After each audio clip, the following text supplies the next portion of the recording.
Salut à tous. Nous sommes le vendredi 28 novembre 2025 et nos chers amis sont ici.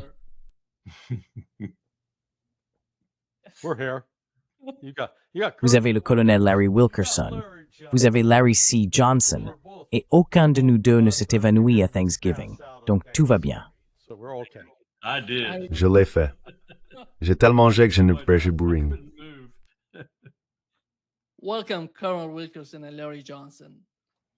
Bienvenue, colonel Larry Wilkerson et Larry C. Johnson. Et s'il vous plaît, abonnez-vous et cliquez sur le bouton j'aime pour nous aider à toucher davantage de personnes. Permettez-moi de commencer par le cas du tireur de la garde nationale.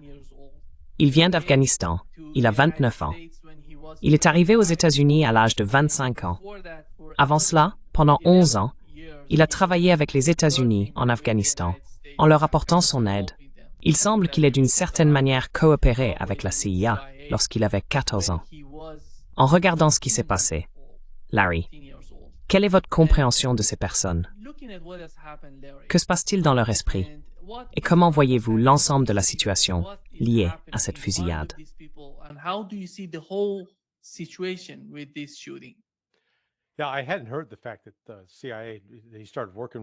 Oui, je n'avais pas entendu ça.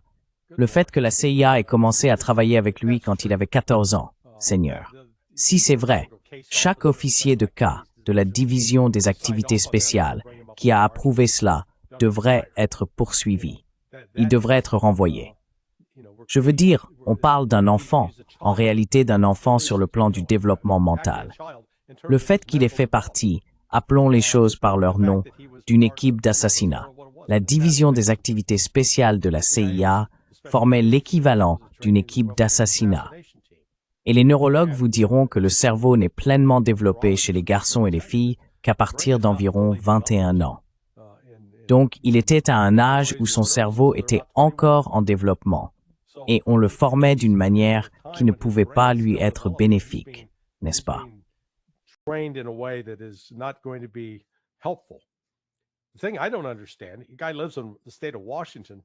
Ce que je ne comprends pas, c'est que ce type vit dans l'État de Washington. Comment diable a-t-il pu se procurer une arme? Et ensuite, comment diable a-t-il pu traverser les États-Unis avec cette arme? Je ne pense pas qu'il l'ait emportée dans un avion. Donc peut-être qu'il a conduit, mais cela ramène quand même à la question fondamentale. Où a-t-il obtenu cette arme? Parce que les étrangers n'ont pas le droit d'acheter des armes dans ce pays. Et si tu en achètes une, à moins d'avoir un permis de port dissimulé, dans la plupart des États, il y a un délai d'attente minimum de 3 jours pour que le FBI puisse te vérifier. Alors, où l'a-t-il eu? A-t-il utilisé un contact de la CIA, un ancien de la CIA, pour l'obtenir? Je veux dire, il y a des questions vraiment troublantes et sans réponse à ce sujet. Et tu sais, malheureusement, une jeune fille de 20 ans a perdu la vie et un autre jeune homme de 25 ans se bat pour rester en vie. C'est tellement insensé.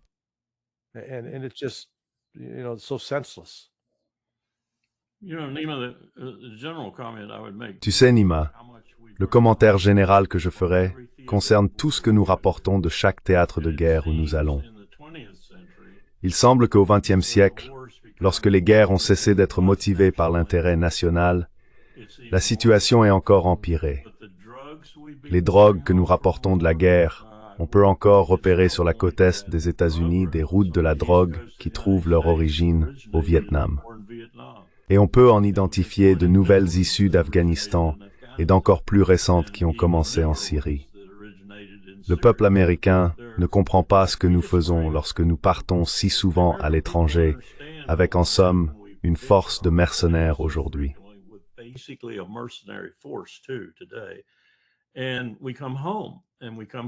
Et nous rentrons chez nous, généralement pas victorieux. Nous rentrons la tête basse, pour ainsi dire. Et les ennuis que nous rapportons avec nous font partie de la guerre, partie intégrante du fait d'être sans cesse à l'étranger, au lieu de rester chez nous à nous occuper de nos propres affaires. Je ne saurais trop insister sur ce point. Mon gendre a été policier du comté de Montgomery pendant près de 30 ans, et il peut vous dire que l'autoroute 75, sur ses bas-côtés, et jonché des débris des guerres américaines à l'étranger de ces 30 dernières années.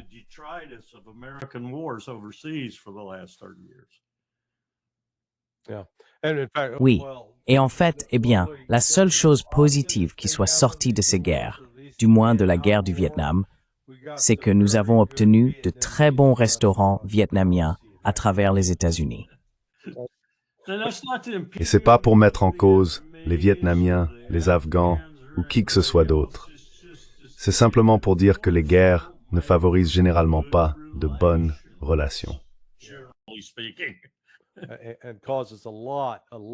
Et cela cause énormément de souffrances humaines, surtout pour les civils dans ces pays. Oui, nous enfin, parce que les Américains, c'est pour ça que nous continuons à faire cela. Nous n'en payons vraiment pas le prix. Je veux dire, vous savez, nous avons perdu 58 000 personnes au Vietnam en 20 ans, et pendant la Première Guerre mondiale, nous en avons perdu autant en 7 mois. Vous voyez, juste pour remettre les choses en perspective, pour ceux qui ont perdu un proche au Vietnam, le prix est incalculable, incommensurable. Mais vous savez, pour le reste du pays, cela ne me dérangeait pas, cela n'affectait pas mon salaire. Donc nous pouvons continuer à le faire. En fait, cela a même aidé mon salaire, parce que ces entreprises de défense dans lesquelles j'ai investi continuent de gagner plus d'argent. Et donc j'en tire profit. C'est cet état d'esprit.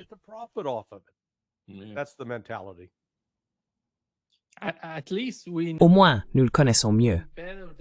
Vous savez, nous avons beaucoup plus d'informations sur ce type afghan que sur celui qui a tenté d'assassiner Donald Trump.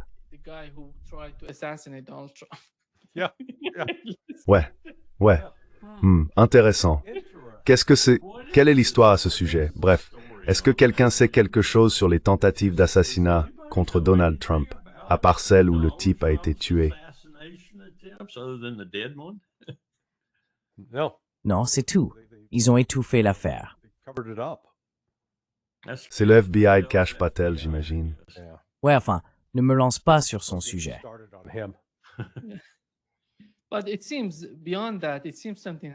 Mais il semble qu'au-delà de cela, quelque chose se passe.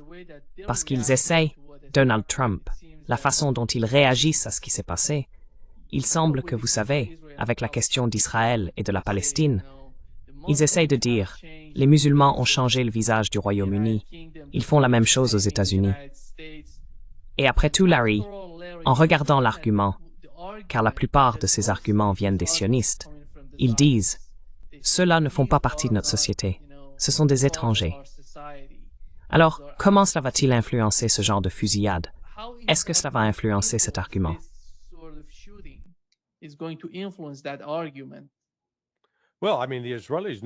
Eh bien, je veux dire, les Israéliens savent de quoi ils parlent. Je veux dire, rendons-leur justice. Ce sont tous des étrangers. La grande majorité d'entre eux sont des étrangers. Et regardez toute la violence qui a résulté de leur arrivée en Palestine. Donc oui, ils ont tout à fait raison. Peu d'entre eux peuvent même retracer leurs origines jusque-là. Ouais. Vous savez, voilà Bibi Net, le soi-disant Bibi Netanyahu. J'oublie son nom polonais, mais vous savez, Milikowski, je crois que c'est ça, quelque chose comme ça. Milikowski. Donc oui, non, ils ont raison. Il faut garder le plus possible ces étrangers dehors, parce que cela peut changer votre société, comme cela l'a fait malheureusement pour les Palestiniens.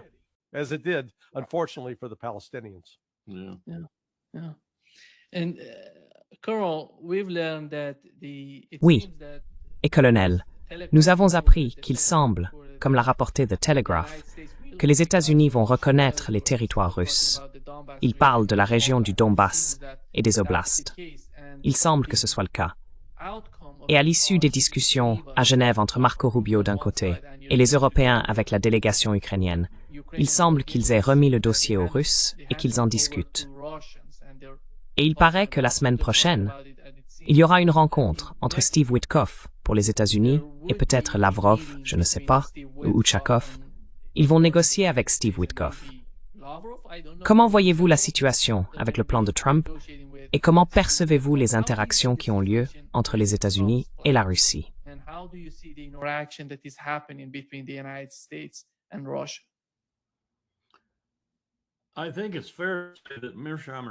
Je pense qu'il est juste de dire que Mearsheimer a raison dans l'ensemble sur ce qui se passe, et que c'est en réalité simplement une codification de la victoire de la Russie sur le champ de bataille.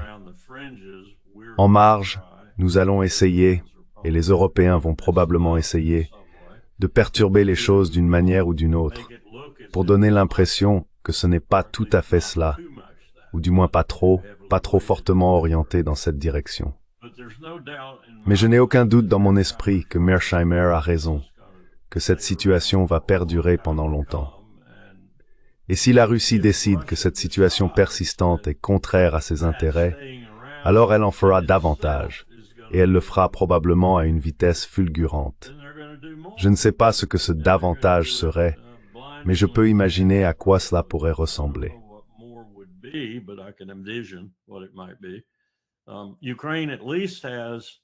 L'Ukraine, du moins dans l'état actuel des choses, se contenterait simplement de régler la question, même selon les conditions russes, en gros, et laisserait ce qu'il reste de l'Ukraine à l'Ukraine.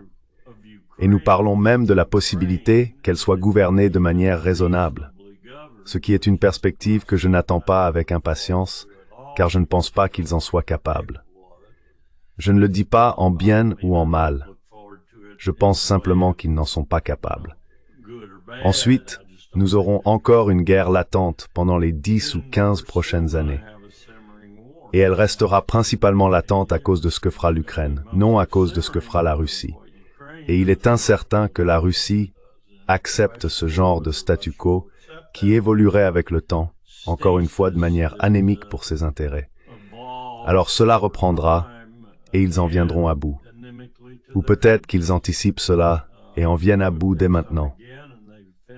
Je ne pense pas que ces discussions aillent dans une direction que les Russes ne souhaitent pas. C'est ce que j'essaie de dire. Ouais.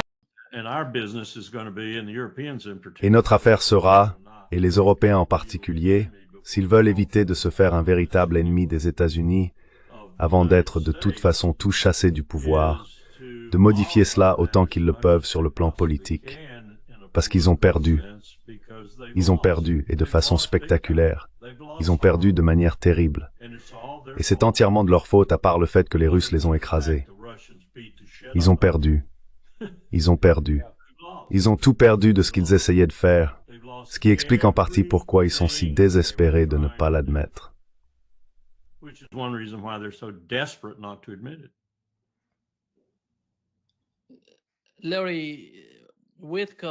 Larry Wilkerson va partir avec Kushner. Et nous savons que Rubio est allé en Europe pour parler avec les Européens. Et pourquoi donc? Pourquoi n'utilise-t-il pas la même personne pour envoyer? Vous savez, le secrétaire d'État peut aller en Russie et leur parler. Pourquoi cela? Parce qu'à chaque fois que Wilkerson, eh bien, nous savons qu'il n'a aucun pouvoir. Il ne fait que négocier avec quelqu'un comme Kirill Dmitriev en Russie. Il n'a aucun pouvoir après tout.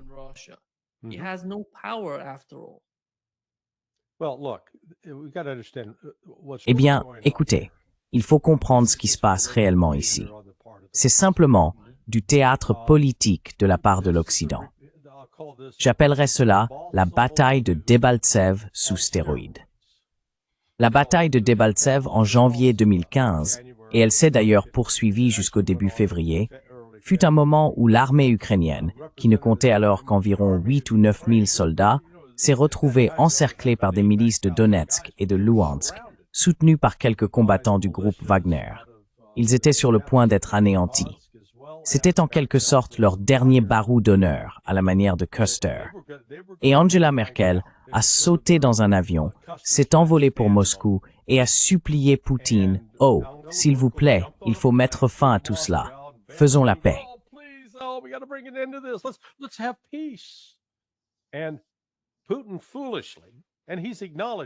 Et Poutine, imprudemment, et il l'a reconnu depuis, a commis une erreur. Il a cru l'Occident. Il y avait François Hollande, le président de la France, et Angela Merkel. Les États-Unis disaient « Oui, oui, faisons cela », vous savez, Barack Obama avec Joe Biden. Et Loukachenko, le président du Bélarus, a accueilli les négociations. Ils ont finalement signé Minsk II. C'était en 2015. Et ce n'est que 7 ans plus tard, en décembre, qu'Angela Merkel et François Hollande ont admis que tout cela n'était qu'une ruse. Cela visait à gagner du temps pour que l'Ukraine puisse se réarmer, se rééquiper, se réorganiser, recruter et reconstruire son armée afin de pouvoir retenter leur chance contre la Russie.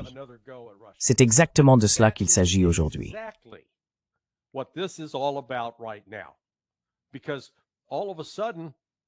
Parce que tout à coup, l'Occident devient désespéré. Oh oui, il nous faut absolument ce plan de paix. Vous ne voyez pas les Russes sauter de joie en disant « Oh oui, il faut qu'on règle ça tout de suite ». Non, non. Maintenant, la propagande circule. Oh oui, la Russie est en train de perdre. Son économie est au bord de l'effondrement.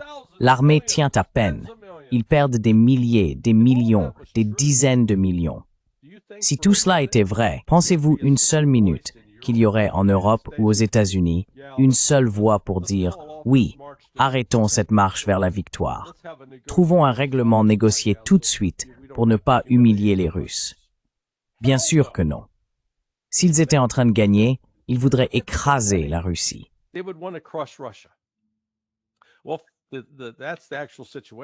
Eh bien, voilà la situation réelle. La Russie est maintenant en train de gagner si nettement que l'Occident panique à l'idée de l'arrêter.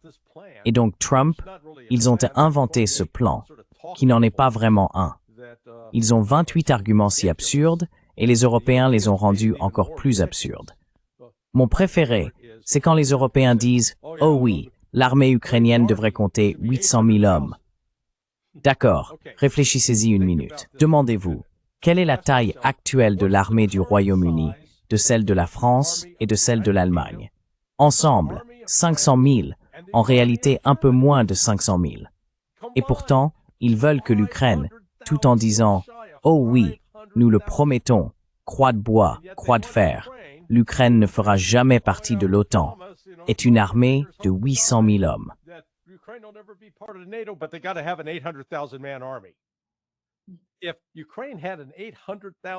Si l'Ukraine disposait d'une armée de 800 000 hommes et était un membre de facto de l'OTAN, ce qu'elle est depuis 1995, cela en ferait la deuxième plus grande armée de l'Alliance, dépassée seulement par celle des États-Unis. Elle aurait ainsi dépassé la Turquie, dont les forces armées comptent environ 320 000 soldats. Franchement, cela montre à quel point cette idée est déconnectée de la réalité. Car si l'on remonte à mars 2022, lorsque les Russes et les Ukrainiens ont effectivement négocié et conclu un accord provisoire, les Russes avaient accepté. Oui, l'Ukraine, tu peux avoir une armée de 85 000 hommes. Non, non, non. C'est l'Ukraine qui avait accepté cela à l'époque. Mais voilà que les Européens interviennent. Le plan des États-Unis, celui de Trump, prévoyait 600 000 hommes. Et pourtant, 600 000, c'est plus que la France, l'Allemagne et le Royaume-Uni réunis. Réfléchissez à cela.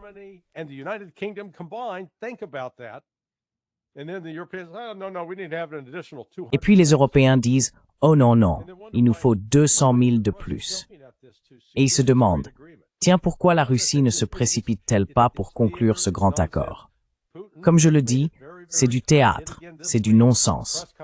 Poutine l'a dit très clairement, il l'a encore répété cette semaine lors d'une conférence de presse à Bichkek. Il a réaffirmé chacune des positions qu'il avait d'abord exposées devant le ministère russe des Affaires étrangères le 14 juin 2024. Et il n'en a pas dévié d'un pouce. Pas de cessez-le-feu. Ils ne rendront pas les territoires.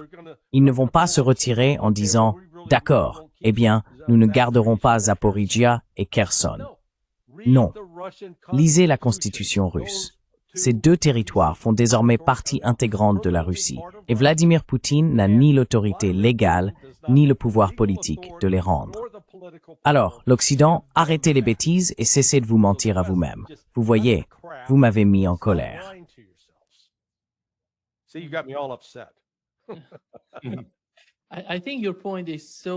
pense que ton point est très important, Carl, le point que Larry a mentionné. Parce que la taille de l'armée devrait être proportionnelle à la population du pays. Tu as un pays avec quoi? 25 à 30 millions d'habitants. 19 millions maintenant. Ils essayent environ 20 millions maintenant. 20 millions. Et ils veulent une armée de 800 000 hommes, mais ils ne peuvent rien fournir. C'est parce que l'Allemagne, la France, n'importe quel pays de l'OTAN, à part peut-être la Turquie, ne pourrait pas mobiliser autant de personnes, même s'ils essayaient. Regardez ce qu'ils demandent à l'Ukraine de faire. Ils ne pourraient tout simplement pas rassembler autant de monde. Si Scholz déclarait la conscription demain matin, la moitié de l'Allemagne partirait. Ils ne pourraient pas former cette armée eux-mêmes. Alors que cherchent-ils à faire? La même chose qu'ils essayent de faire avec l'Ukraine depuis le début. En faire le principal rempart contre ce qu'ils considèrent comme la plus grande menace pour leur avenir, la Russie. Ce qui est absurde s'ils prenaient simplement le temps d'écouter. Je viens d'écouter l'interview que Tucker Carlson a faite avec Sergei Lavrov. Lavrov doit être vraiment épuisé de répéter ses commentaires jour après jour. Ce sont toujours les mêmes. La Russie n'a pratiquement pas changé de position. Et vous savez, je ne m'attends pas à ce qu'elle le fasse. Il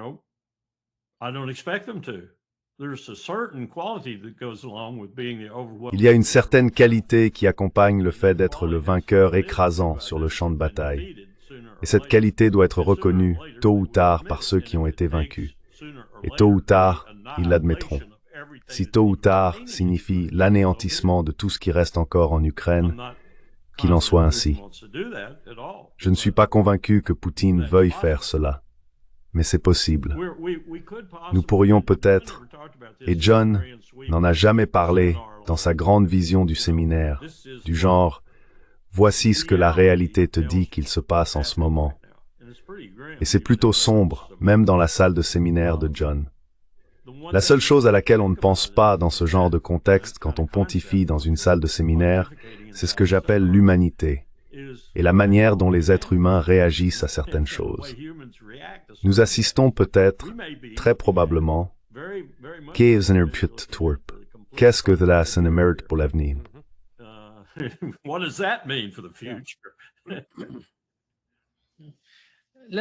Larry, quelle est la taille de l'armée ukrainienne aujourd'hui? Avons-nous des informations à ce sujet? Non, elle est d'environ 80 000.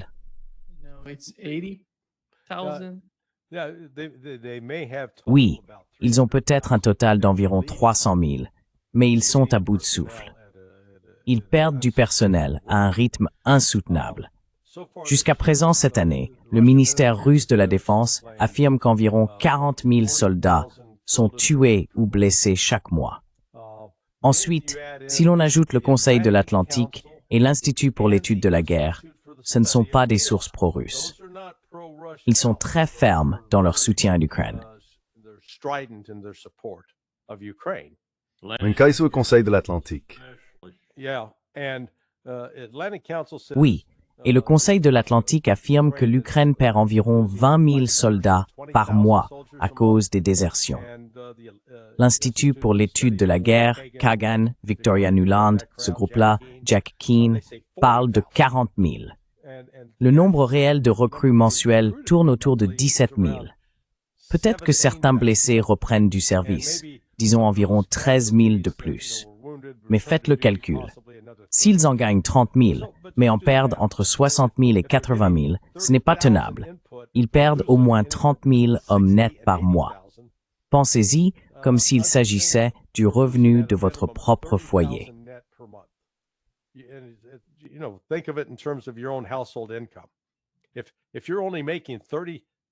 Si vous ne gagnez que 30 000 $ par mois, ce qui, soyons honnêtes, serait un excellent revenu, mais que vos dépenses s'élèvent à 60 000 $ par mois, vous allez faire faillite.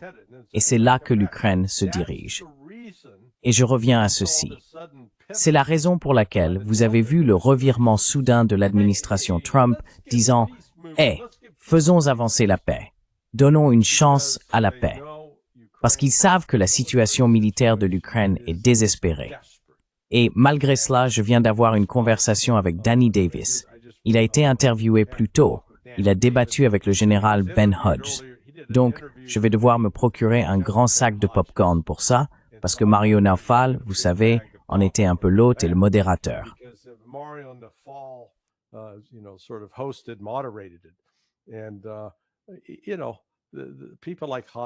Et vous savez, des gens comme Hodges, Michael McFaul, Jack Keane, David Petraeus, l'amiral Stavridis et Mark Emmett.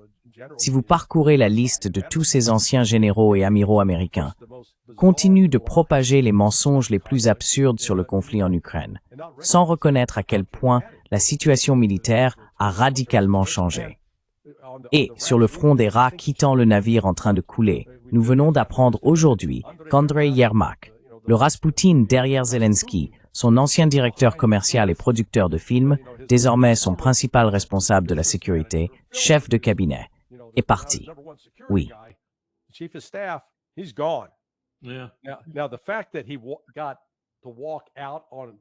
Le fait qu'il ait pu sortir debout et non pas les pieds devant me dit qu'il va commencer à parler. Je parie qu'il a des preuves contre des politiciens occidentaux. Peut-être Boris Johnson, par exemple, Kaja Kallas, Mark Rutte, qui ont touché de l'argent ou tiré un avantage financier de leur soutien à cette guerre en Ukraine. Il ne va pas tomber seul. Il ne sera pas le bouc émissaire, je vous le garantis. Et la seule façon d'éviter qu'il le devienne, c'est de le tuer. Nous verrons donc s'il survit à cette semaine. S'il est encore en vie la semaine prochaine, alors je pense qu'on pourra reconnaître que le temps de Zelensky est compté lui aussi.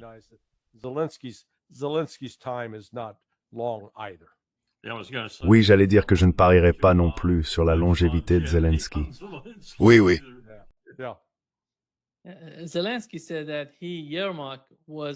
Zelensky a déclaré que Yermak n'était pas stratégiquement important. Colonel, en regardant ce que Larry a dit, l'Ukraine dispose aujourd'hui d'une armée d'environ 300 000 hommes. Vous savez, pour constituer une armée de 800 000 hommes, qui va payer pour ça? Qui va, vous savez?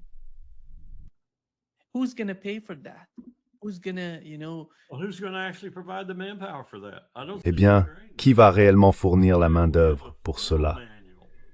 Je ne vois pas l'Ukraine le faire. Vous savez, nous avons un manuel de campagne dans l'armée qui, autant que je sache, je ne l'ai pas consulté depuis un moment, dit que vous devez considérer votre unité comme inefficace au combat si les pertes s'accumulent, c'est-à-dire si elle retire plus de 10% du personnel du champ de bataille. Réfléchissez à cela un instant. Ils ont largement dépassé les 10% en Ukraine. Et comme Larry le faisait remarquer, l'ensemble de la population ukrainienne a été considérablement réduite, probablement d'environ 50%.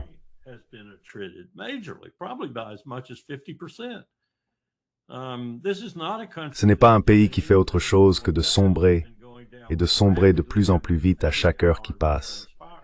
Même si Poutine restait simplement immobile, le pays continuerait à se désintégrer. Je ne vois pas comment on peut sauver ça. Certainement pas de la manière dont ces gens essayent. Et ils essayent, comme Larry le disait, parce que certains d'entre eux sont payés. Je pense que c'est aussi vrai pour ces officiers généraux. J'ai vu ça pendant la guerre en Irak. Beaucoup de ces types gagnaient de l'argent en disant ces absurdités. Ils en tiraient profit. Alors eux, vous savez.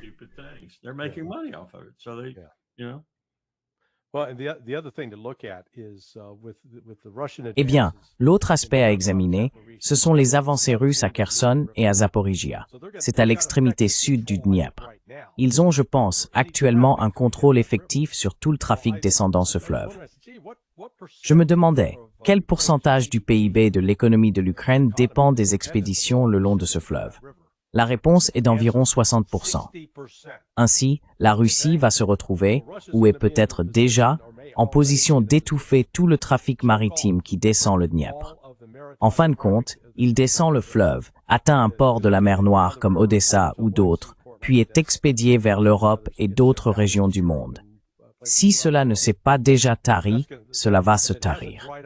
Et c'est l'autre point. La Russie n'a pas besoin de tuer qui que ce soit avec une bombe ou de leur tirer une balle dans la tête. Il suffit d'arrêter le trafic fluvial. Très simple. Just stop the river traffic. Real simple. As I understand it, Colonel, Si je comprends bien, colonel, que pense la Russie de l'Ukraine après un éventuel règlement? Ils envisagent un État neutre, quelque chose comme l'Autriche ou comme la Suède et la Finlande avant leur adhésion à l'OTAN. Regardez la taille des armées dans ces pays. Ils ne veulent combattre personne. Ils se contentent d'assurer leur sécurité et de maintenir la cohésion nationale. Est-ce vraiment si difficile pour les Européens de comprendre que l'Ukraine devrait aller dans cette direction?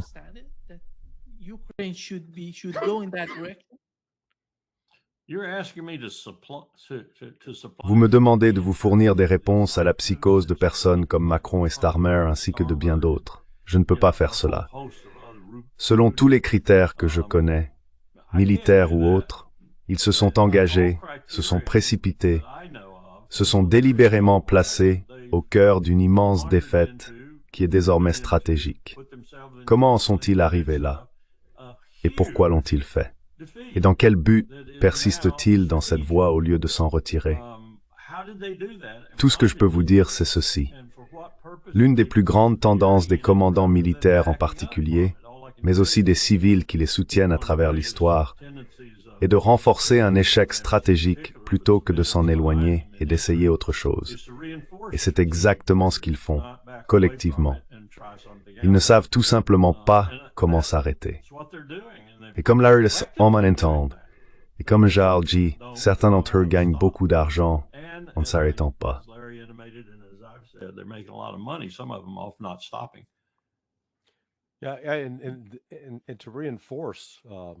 Et pour renforcer le propos du colonel Wilkerson, revenons sur les décisions de Napoléon avant l'invasion de la Russie en 1812.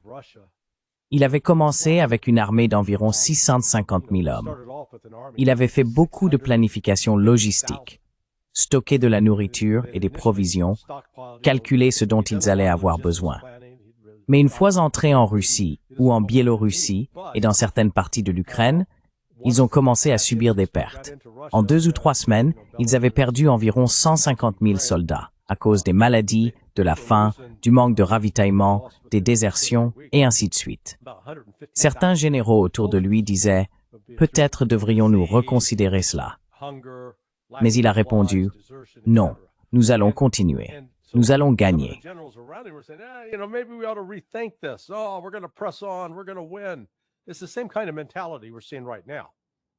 C'est le même type de mentalité que nous voyons en ce moment. Avant qu'il n'ait terminé, ils étaient arrivés à Moscou et les Russes y ont mis le feu. Ils l'ont entièrement brûlé. Alors, ils ont commencé à la mi-octobre à tenter de rentrer en Europe, parcourant des milliers de kilomètres, plus de 1000 milles. Et au cours de ce voyage, cette armée qui comptait au départ 650 000 hommes, je crois qu'ils ont fini avec environ 40 000 survivants. C'était une catastrophe totale. On pouvait voir venir ce désastre, et Napoléon en avait été averti, mais il n'a pas écouté. Nous ne devrions donc pas être surpris de voir le même phénomène se répéter aujourd'hui de la part de l'OTAN vis-à-vis de la Russie. Ce n'est pas sans précédent historique. C'est là mon propos. Ouais, cool. Et sans aller trop loin, il y a une histoire que je ne crois pas apocryphe. Je pense qu'elle est vraie. Napoléon s'est lancé avec sa garde impériale et l'a ramené vers la patrie. Oui, c'est vrai. L'homme qui est resté à l'arrière et s'est battu avec ses troupes, c'était le maréchal Ney, et il l'a payé chèrement. Mais je veux dire de manière négative. Mais c'est ce qui arrive. Là, vous avez ce maréchal qui reste avec ses troupes, et en Ukraine, je ne vois personne comme ça. Où est Zelensky? Posez-vous la question. Où est Zelensky? Il n'est pas sur le terrain. Aucun de ces oligarques n'y est, et aucun de leurs enfants non plus d'ailleurs. Je n'ai pas découvert un seul oligarque dont un enfant combatte en première ligne. C'est donc abominable ce qui se passe. Et c'est à bien des égards notre faute.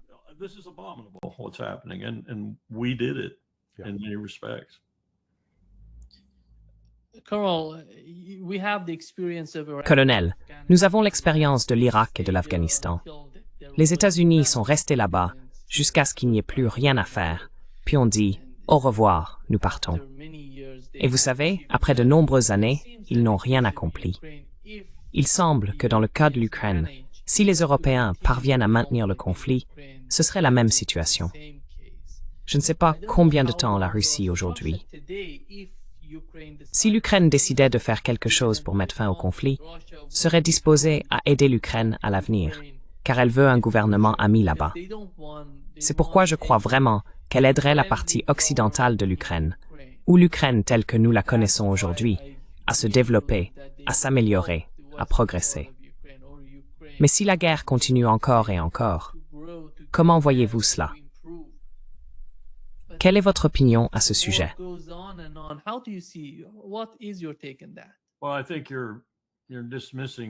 Eh bien, je pense que vous écartez certains des aspects les plus terribles d'une guerre comme celle-ci.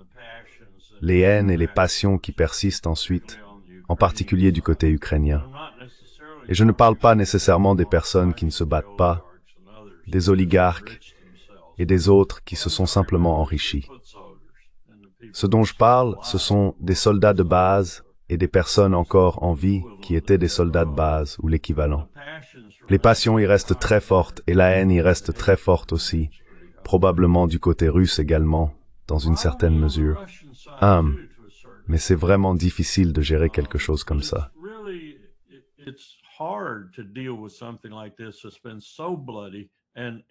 Ça a été tellement sanglant et au final tellement à sens unique que sortir de là avec une sorte de sentiment de réconciliation, comme tu dis, il n'y a tout simplement pas de tel sentiment possible sur le champ de bataille à la fin. Le mieux qu'ils puissent faire, je pense, c'est parvenir à une forme d'arrangement qui n'aggrave pas les tensions, plutôt que l'inverse. Et je ne sais pas s'ils vont le faire, parce que les Européens vont contribuer à les exacerber. D'après tout ce que je vois, ils vont continuer à faire entrer l'argent clandestinement si nécessaire. Ils vont continuer à faire entrer les armes clandestinement si nécessaire, voire ouvertement.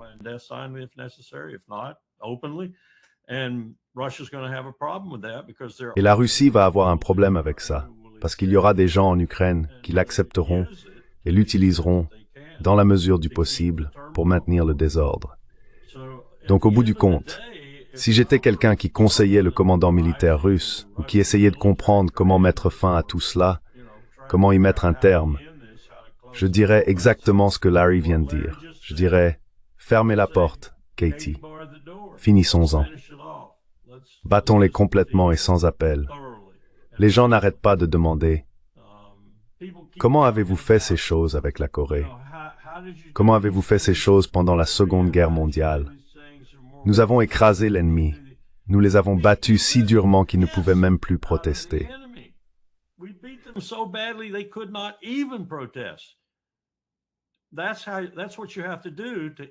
C'est ce qu'il faut faire pour mettre fin à une guerre si l'on cherche à instaurer la paix. Sinon, cette paix sera contestée par chaque personne qui aura encore les moyens de se battre ensuite. Et tu penses que tu vas parvenir à établir une sorte de relation, disons, décente d'ici une dizaine d'années, peut-être après une dizaine d'années. Mais ce sera très difficile, très difficile. La soif de sang est là, et elle va y rester un moment. Et avec ces nazis en Ukraine, je pense que va y rester pour une période interminable, à moins qu'il n'existe moyen d'intervenir les économiques autant que possible.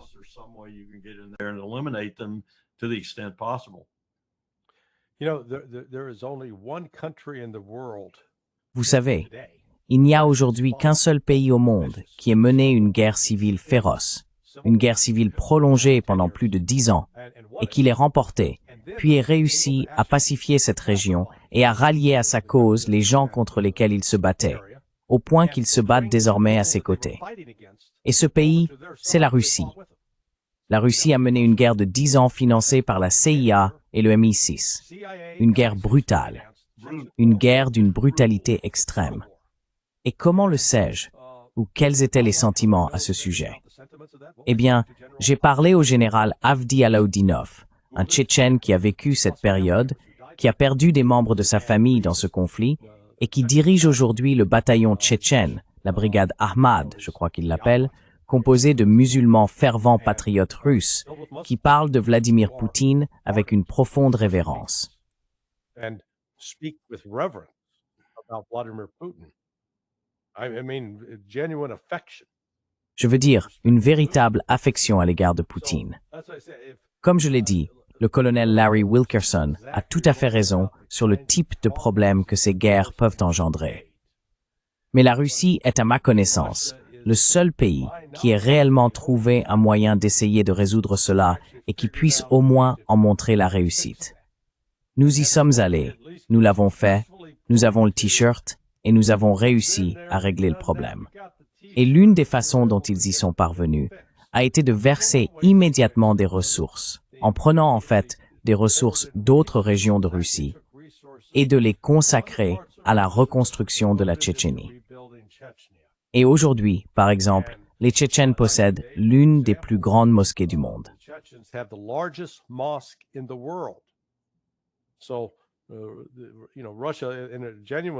Donc, vous savez, la Russie a vraiment mis son argent là où elle avait mis ses paroles. Si un pays, un gouvernement, a l'histoire et le potentiel pour réellement pacifier l'Ukraine à la fin de cette guerre, je pense que la Russie en est capable. Et avec cela pourrait-il impliquer plusieurs années d'insurrection horrifique? Oui, c'est possible. La Russie l'a déjà fait. Je veux dire, ils ont l'expérience, mais ils savent aussi quoi faire ensuite. Et vous savez, je ne sous-estime pas la capacité des Russes à endurer une certaine souffrance afin d'atteindre finalement leur objectif.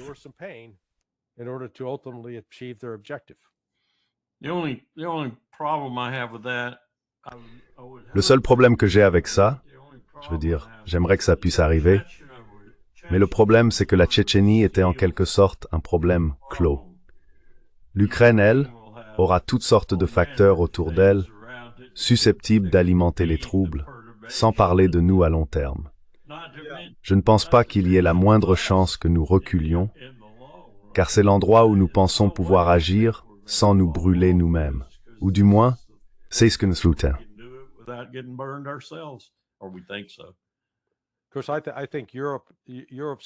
Bien sûr, je pense que l'Europe va déjà avoir assez de problèmes après avoir mis le feu à sa propre maison. Aucun de ces pays ne se porte bien sur le plan économique. Je veux dire, je ne sais pas si tu as vu la réponse de Poutine à la conférence de presse de Bishkek, quand un journaliste lui a dit « Hey, que pensez-vous de cette offre qui vous permettrait de rejoindre le G8 ?»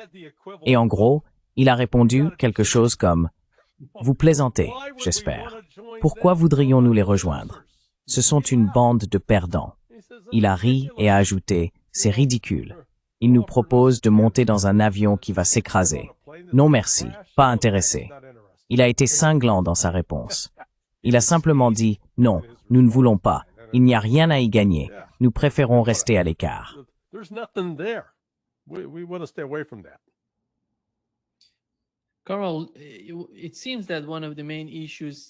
Karl, il semble que l'un des principaux problèmes reste la centrale nucléaire de Zaporizhia.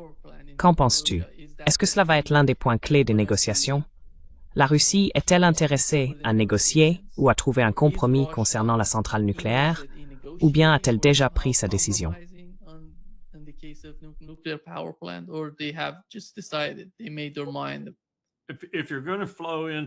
Si vous adoptez l'évaluation plus optimiste que Larry vient de donner, et j'aimerais beaucoup que ça se produise, alors il faut parler de la manière dont vous allez partager les sources d'énergie et de la façon dont vous allez les rendre bénéfiques pour les deux parties, à mon avis.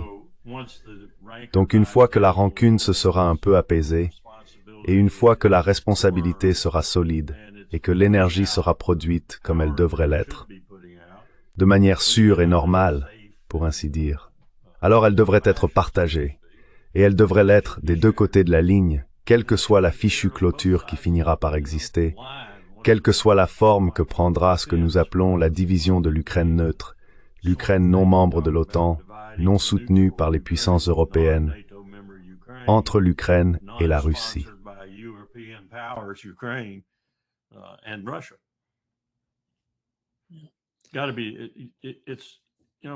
Il faut dire, vous savez, Nous n'avons même pas encore parlé de l'un des plus grands sujets qui hantent tout le monde ici. Et c'est là-dessus que je reprocherai un peu quelque chose à John dans sa conférence. Je taquine John ce matin, mais c'était vraiment une excellente conférence. J'ai eu l'impression d'être de retour dans une salle de classe de William and Mary, avec la magie à portée de main, ma fougue et tout le reste. Nous ne regardons même pas ce qui se passe en ce moment dans le monde, en temps réel, en ce qui concerne la crise climatique. Cela devient très grave. Nous venons de franchir le seuil, si l'on peut dire, de l'augmentation de la température en degrés Fahrenheit, au-delà duquel il n'y a pas de retour possible. Nous allons commencer à en souffrir sérieusement. Je ne serai plus là quand viendra le milieu du siècle et que le vrai nœud du problème se fera sentir.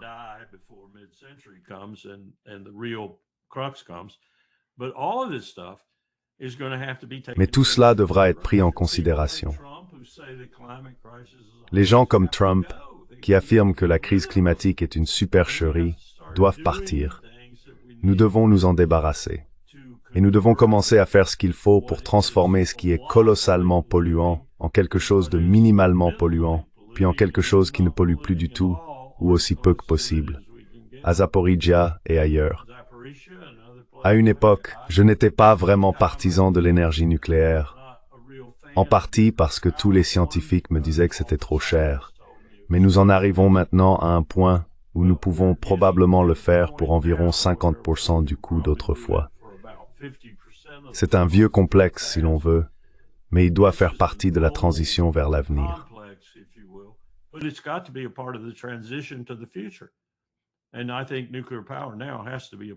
Et je pense que l'énergie nucléaire doit désormais faire partie de l'avenir, qu'il s'agisse de l'énergie de fusion sous une nouvelle forme, de la fission, d'une combinaison des deux ou autre. Mais elle doit faire partie de l'ensemble, avec l'éolien, le solaire et d'autres sources que nous pourrions inventer. Nous devons avancer. Et ces situations, comme en Ukraine, à Gaza, en Syrie, au Liban et ailleurs, d'ailleurs j'ai vu hier qu'Israël, les FDI ont publié ces chiffres. Israël n'a pas passé un seul jour de la trêve au Liban sans tuer plusieurs personnes. Pas un seul jour. Nous devons arrêter ces absurdités et passer à des choses plus sérieuses. C'en est simplement un symbole. Il faut qu'il y ait du partage.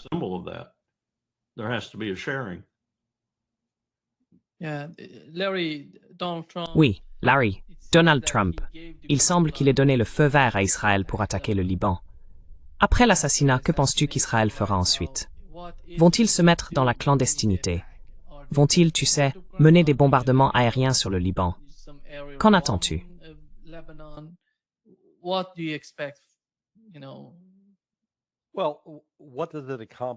Eh bien, qu'est-ce que cela accomplit, à part tuer quelques personnes au sol? Nous n'avons pas un seul exemple. À part l'utilisation des armes nucléaires, les bombes atomiques au Japon, à Nagasaki et à Hiroshima, où le largage de bombes a réellement changé ou forcé l'issue d'un conflit. Donc vous savez, tous les bombardements que nous avons effectués en Irak, toute cette campagne de choc et d'effroi, idem pour l'Afghanistan, pareil en Syrie, il faut finalement déployer des troupes au sol. Et c'est là que réside la faiblesse d'Israël. Je soutiens que leur armée est un groupe indiscipliné de meurtriers, et ils ont démontré leur incompétence. Ils disposaient d'une zone d'environ 140 000 carrés.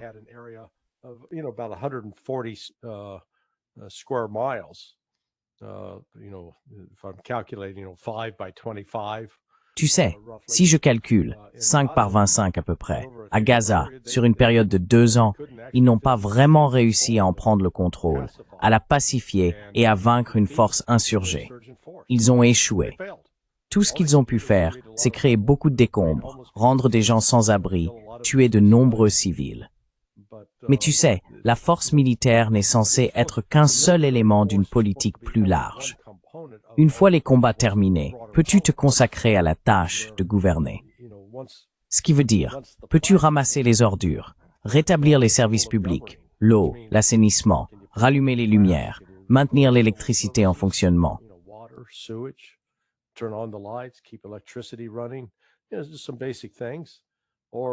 Vous savez, juste quelque chose basique, ou en d'autres termes, simplement prolonger la souffrance.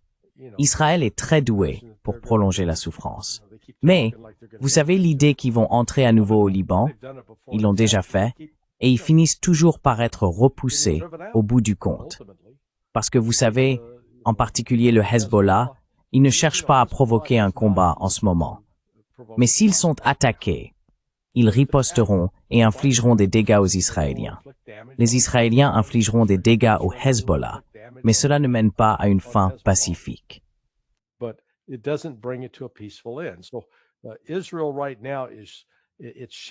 Donc, en ce moment, Israël perd de la population. Son économie ne se porte pas bien. Un grand nombre de réservistes souffrent d'un grave trouble de stress post-traumatique. Vous savez, il n'y a tout simplement aucun avantage. Alors oui, vont-ils continuer à faire cela? Oui, probablement. Mais j'ai remarqué que l'épouse d'Alastair Crooke, Aisling, a diffusé un résumé de la presse hébraïque et ils se rendent compte que tout espoir d'un accord d'Abraham et de relations cordiales avec l'Arabie saoudite est mort. C'est du passé. Et Israël se retrouve de plus en plus isolé. Il ne va pas dans la direction opposée.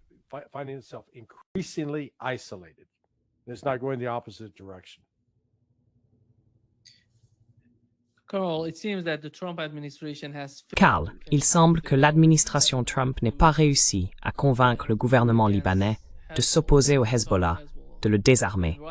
Et maintenant, elle change de politique, donnant le feu vert au gouvernement israélien pour les attaquer. Comment cela va-t-il affecter la situation interne? Parce que si tu te souviens, avant la guerre sur le terrain entre le Hezbollah et les Israéliens dans le sud du Liban, il n'y avait pas de gouvernement fonctionnel là-bas. Maintenant, il y a un gouvernement et il essaie de coopérer avec l'Occident, de rester lié à lui. Alors comment cela se passe-t-il? En quoi vois-tu cela profiter à qui que ce soit? Penses-tu qu'en forçant le gouvernement libanais à réagir à ce qui se passe dans le cas d'une intervention israélienne, cela va aider la position des États-Unis et leurs objectifs au Liban?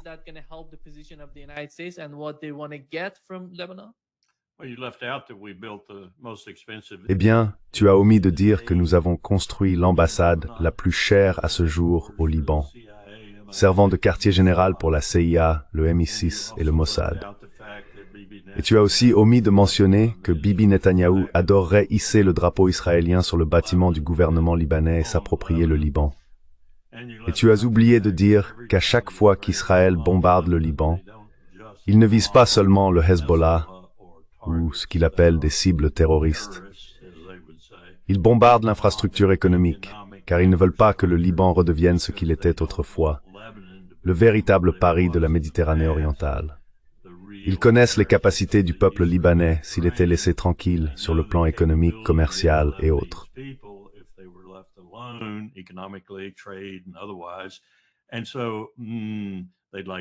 Et donc, ils voudraient détruire le Liban, ou du moins le maintenir à un niveau où il ne peut pas devenir une puissance économique productive, où il ne peut pas exploiter le gaz, le pétrole et les autres ressources qu'il a légitimement découvertes dans la partie de la Méditerranée qui lui appartient.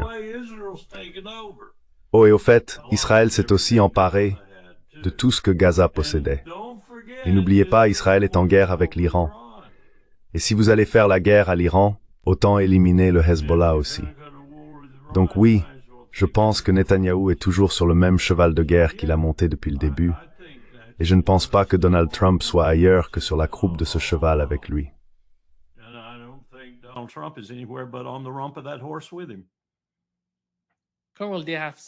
Colonel, ils ont envoyé un avion de chasse qui a violé l'espace aérien irakien, s'approchant de la frontière iranienne, et cet avion a été ravitaillé par des avions américains. Oui, nous venons de conclure un contrat avec Boeing pour 14 ou 15 de plus. 2 soldats de Tsahal ont été tués hier dans le sud de la Syrie.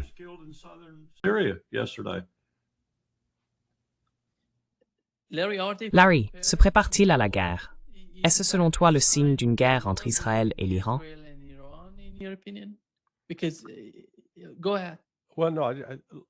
Parce que, allez-y. Eh bien non, écoutez, ma plus grande crainte, c'est qu'Israël décide d'utiliser 1 ou 2 armes nucléaires contre l'Iran. Et encore une fois, cela ne mettrait pas fin à la menace, ni aux problèmes tels qu'Israël le perçoit. Car Israël n'a pas la capacité suffisante pour anéantir tout l'Iran. Il a la capacité de détruire certains sites et de tuer un grand nombre de personnes. Mais cela laisserait l'Iran en position de riposter. Et lorsqu'il le ferait, cela dévasterait Israël. Je veux dire, ce serait vraiment un acte suicidaire. Sans parler du fait qu'un tel acte pousserait probablement même le Pakistan, je pense, à utiliser ses armes nucléaires contre Israël. Si vous remarquez, le Pakistan et l'Iran se rapprochent. Ils coopèrent beaucoup plus ces derniers temps.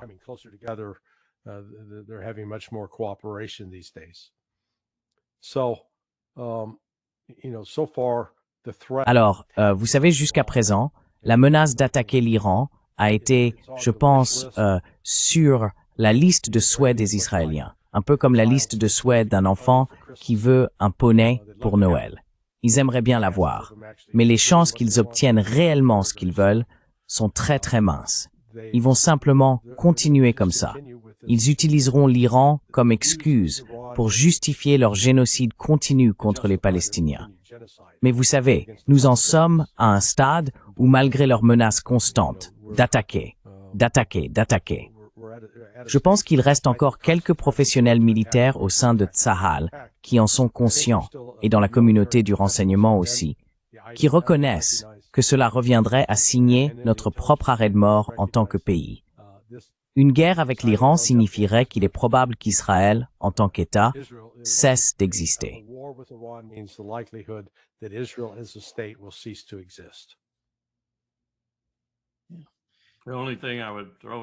La seule chose que j'ajouterais à cela, c'est que l'État d'Israël va cesser d'exister. Oui, l'État juif d'Israël est fini.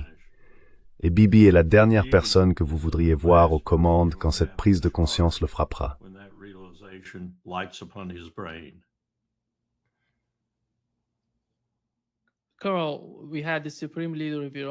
Karl, pour la première fois, le guide suprême de l'Iran s'est exprimé sur la guerre entre l'Iran et Israël, la guerre de 12 jours. Il a dit, ils étaient venus, qu'ils avaient fait ce qu'ils avaient prévu de faire, qu'ils n'avaient rien accompli. Et puis tu sais, ils ont simplement terminé l'opération. Comment? Parce que pour l'instant, à mon avis, C'est d'Israël que tu parles. il a dit à propos d'Israël et des États-Unis, ils nous ont attaqués, ils ont fait tout ce qu'ils voulaient faire, mais ils n'ont rien pu accomplir. C'est qui, Rocky? Le guide subsaslien a déclaré cela. Oh d'accord, d'accord. Oui, et il a dit qu'il n'était pas prêt, qu'il n'était pas intéressé à négocier avec Donald Trump. Il a dit qu'il n'y avait aucun intérêt à négocier avec Donald Trump et son administration. Ils ne sont pas capables de négocier. Ils ne sont pas sérieux dans leur comportement.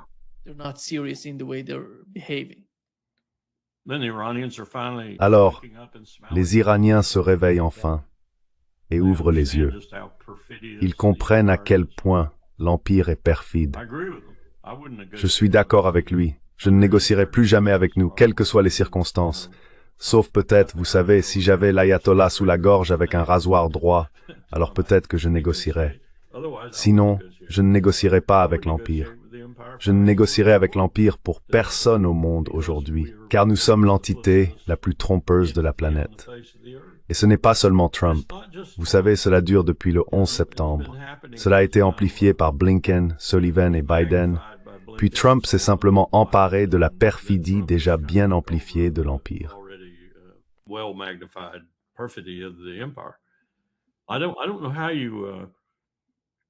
Je ne sais pas comment les Iraniens peuvent s'en sortir, cependant.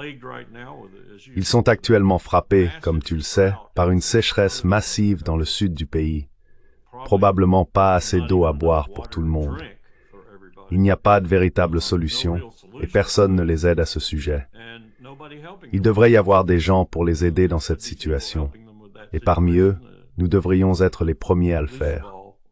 Tout comme nous n'aidons pas d'autres peuples dans le monde, comme Cuba, avec les victimes de Melissa. Je ne sais pas quoi dire, je pense qu'ils vont attaquer. Je ne suis pas d'accord avec Larry là-dessus. Je pense qu'ils vont attaquer l'Iran. Je pense qu'Israël va attaquer l'Iran.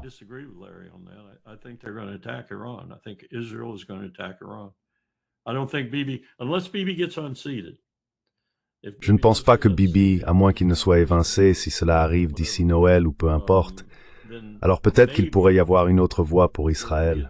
Mais tant que Bibi est là, il doit agir contre l'Iran. Il a fait cette promesse trop de fois. Il en a trop parlé. Il ne peut plus reculer maintenant. Il doit abattre l'Iran. Et je pense que le message est passé en Israël, même parmi les gens ordinaires dans la rue, à quel point l'Iran a infligé une lourde défaite à Israël pendant la belle guerre, ces 12 jours. Peut-être pas dans toute l'ampleur que ce serait si c'était réaliste, mais au moins le citoyen juif moyen d'Israël comprend qu'ils ne s'en sont pas très bien sortis.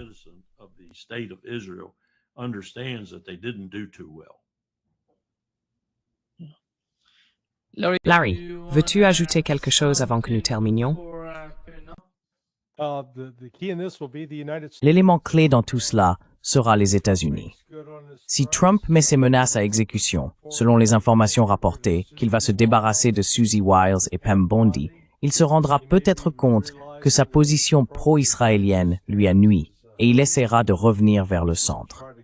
Mais à défaut, nous nous dirigeons vers une année 2026 difficile.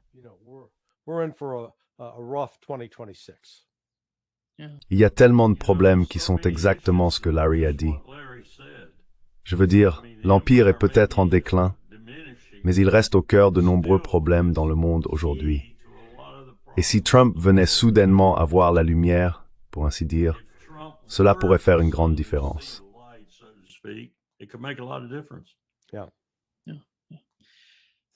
Oui, merci beaucoup, Colonel Wilkerson et Larry Johnson. Un grand plaisir comme toujours. Très bien, mes amis. Passez un excellent week-end. Prenez soin de vous tous. Joyeux Thanksgiving à l'autre Larry. Joyeux Thanksgiving. Très bien.